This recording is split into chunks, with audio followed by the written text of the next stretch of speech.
Abkhazia autonoomses vabariigis Salme külas asub Stalini nimeline kolhoos.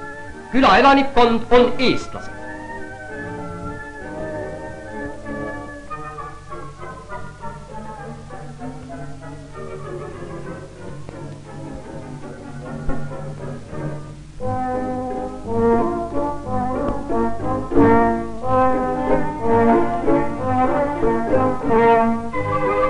Viibides kaugel sünnimaast ei taha nemadki jääda pealtvaatajateks Nõukogude Eesti üldrahvuslikul suurpäeval 12. üldlaulupeol.